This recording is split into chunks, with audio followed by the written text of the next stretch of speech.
in a market right now that is saturated with the genre of heroes and villains and the story of superpowers, it's quite rare that you will find a TV series or a show or a movie that breaks the boundaries, that goes above and beyond what is already expected out of these movies. And to be honest, they're getting kind of boring. I mean, we're seeing more and more Marvel films every single year, we're seeing more DC films every year, and it becomes more and more difficult to break out of this genre, out of this expectation of what should be taken from these superhero movies and superhero TV shows as well. But there is one TV series that it breaks that mold, and that one TV series, although it might be quite surprising for a lot of people, is actually an anime. Before you exit the full screen and close all your tabs and try to uninstall YouTube from Google Chrome forever, just hear me out for a few minutes, because this is the TV series that can't stop getting better. Ladies and gentlemen, it's not exactly a football video, but it's still Fick Fufa. So this is Fick Fufa Geekin'. Let's crack on. Drop it.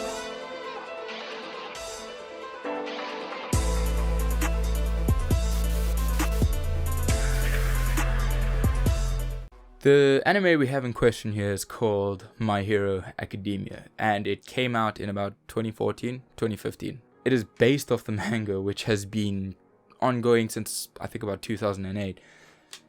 And since then, it has become one of the most popular and worldwide renowned TV series, especially regarding anime, to air.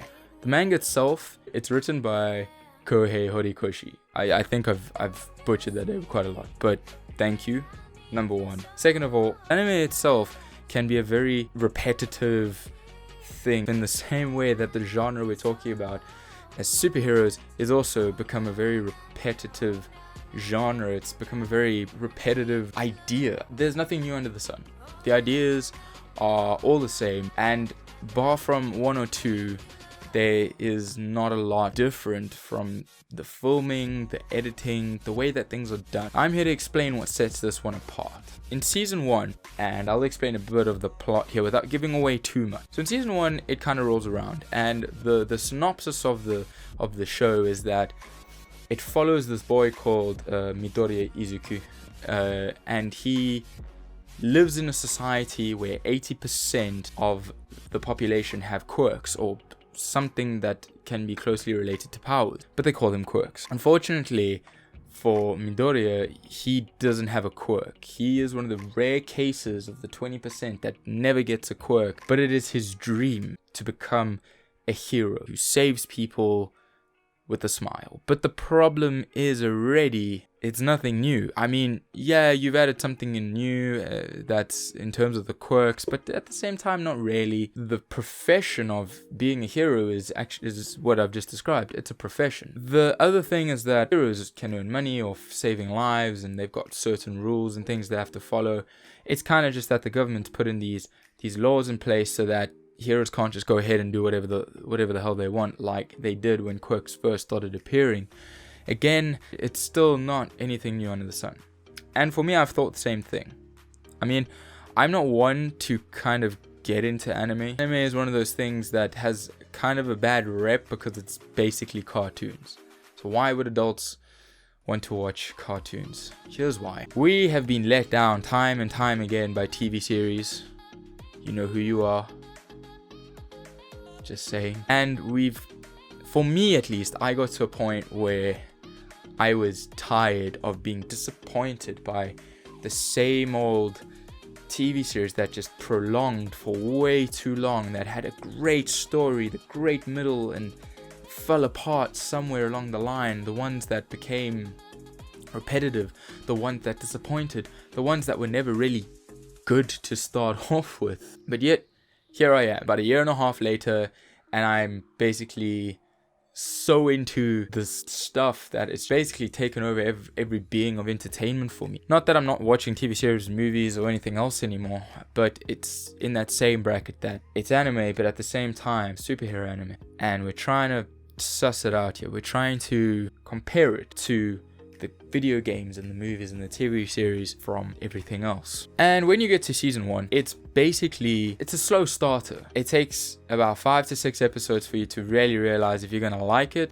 or you're gonna hate it. To be honest, it took me the entire first season, and as I was watching it, I just thought, it's Marvel, but in Japanese. There's nothing new, and you're not doing anything different. And to be fair, I was kind of disappointed.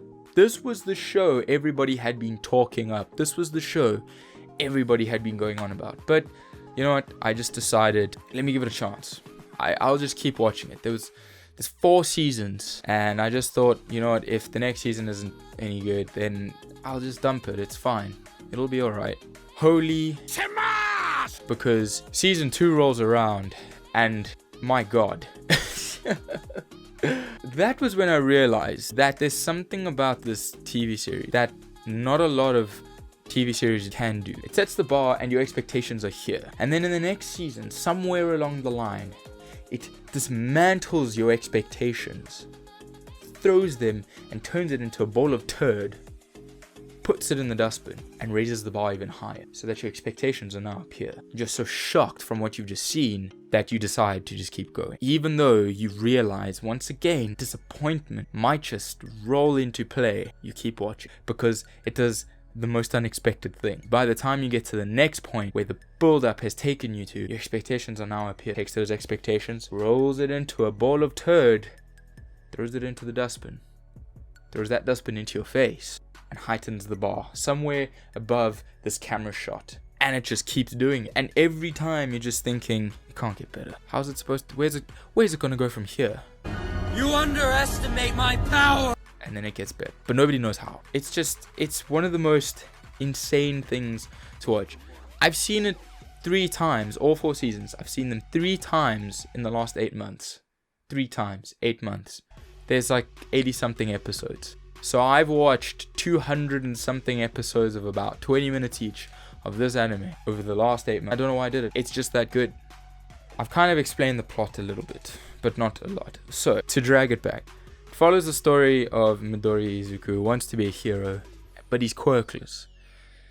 In this world where being a hero is a profession, the top hero, who is so far ahead of everyone else, fatefully meets Midoriya and saves him. Midoriya, beside himself, as he is a massive fan of heroes, and of course, this number 1 hero is no different. For him, he takes with gusto, asking him a whole lot of questions, and thus he is disappointed as he is told that it's tough to be a hero without a quirk, and he should probably just not go for it. These are the worst things for Midoriya at this point. This is somebody confirming for him that he can't follow his dreams. It's just impossible. He can't do it.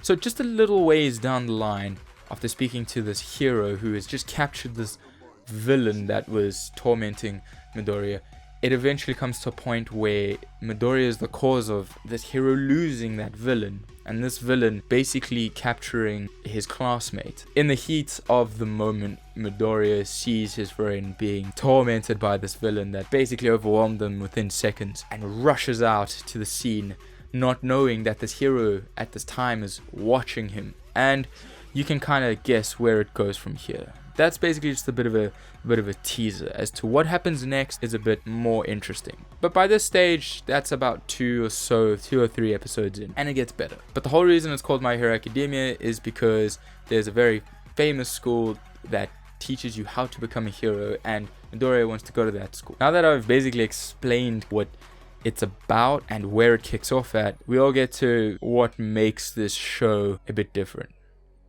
And number 1 is the characters. It's almost like characters come and go. They gel, some don't. They all have different ideologies, but it's the way they mix each character's ideology, each character's backstory into one another. There is a character for everybody in this show. And for me, I love the Captain America type, never give up characters. They've always held a special place in my heart. I don't know why. Maybe it's that sense of just never wanting to lie down and never wanting to give up, giving it their all until their very last breath. And then there is a character exactly like that for me. And if you're one of those people who enjoy the kind of laid back, maybe arrogant type of Iron Man characters, this character like that for you as well. Trust me, there's a few. There's not just one. And that's just number one. And it's not like you're having to fight with yourself to watch a specific kind of hero all the time, because everybody's practically almost always involved. The other thing that sets this series apart from everything else, including anime has this weird thing where the main character is usually so overpowered from day one, but in this regard, the main character is not like that. Far from it, and is having to figure out how to adapt all the time, having to figure out how to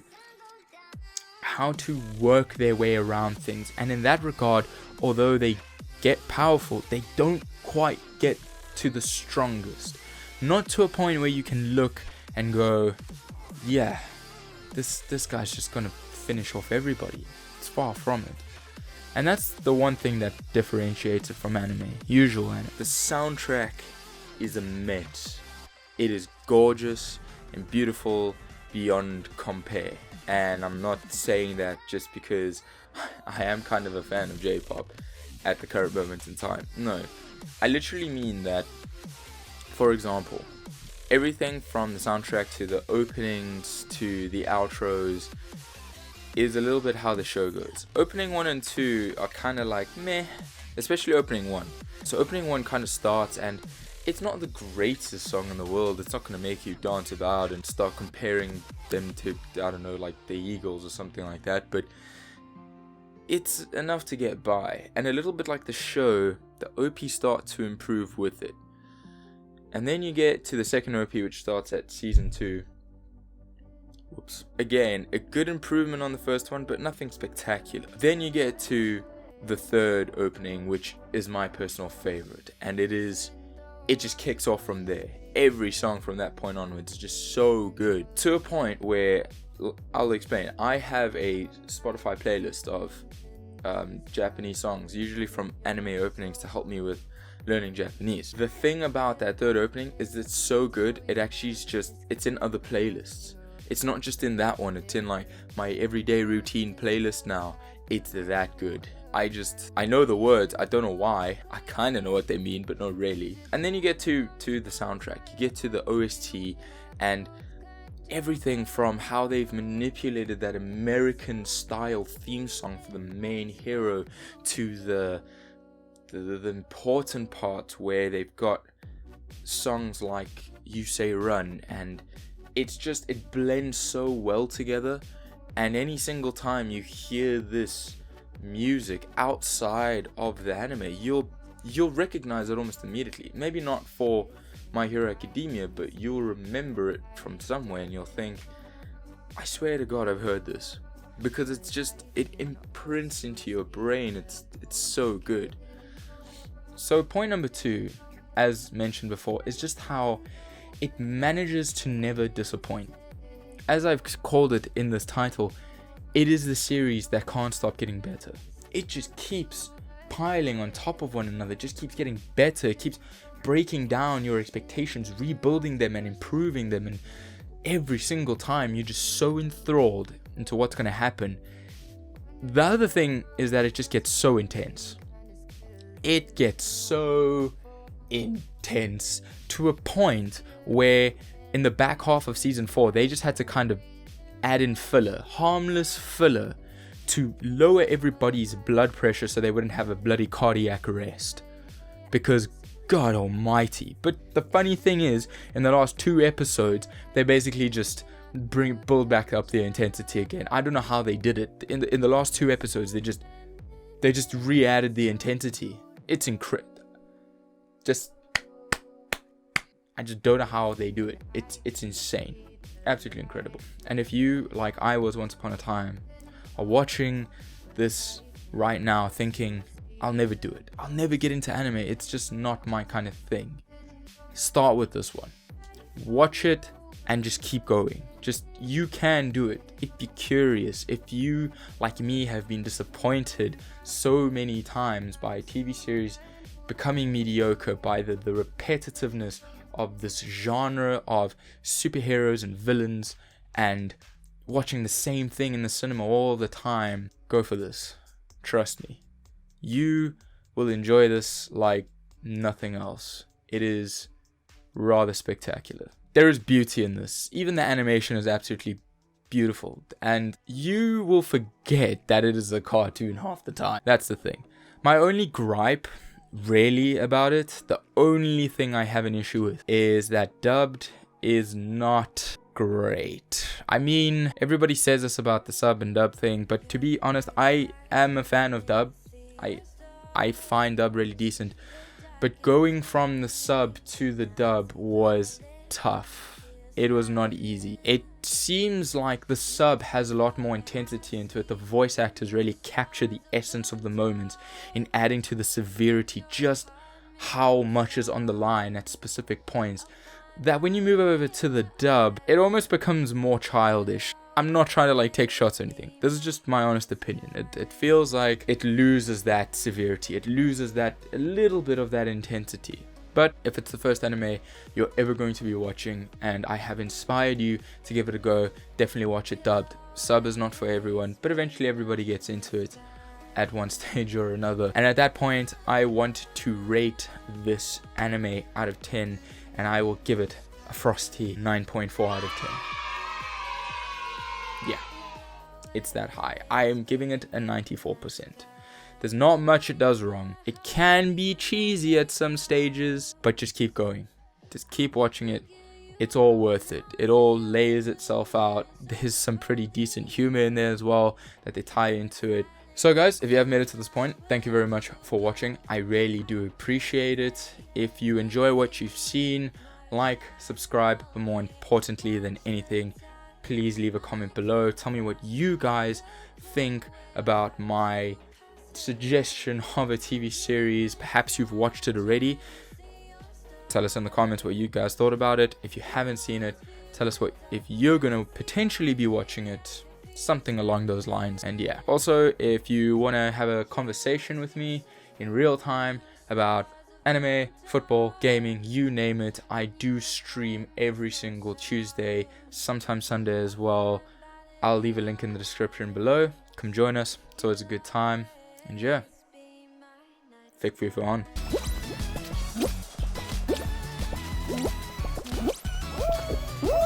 Oh, what? Did I get the win?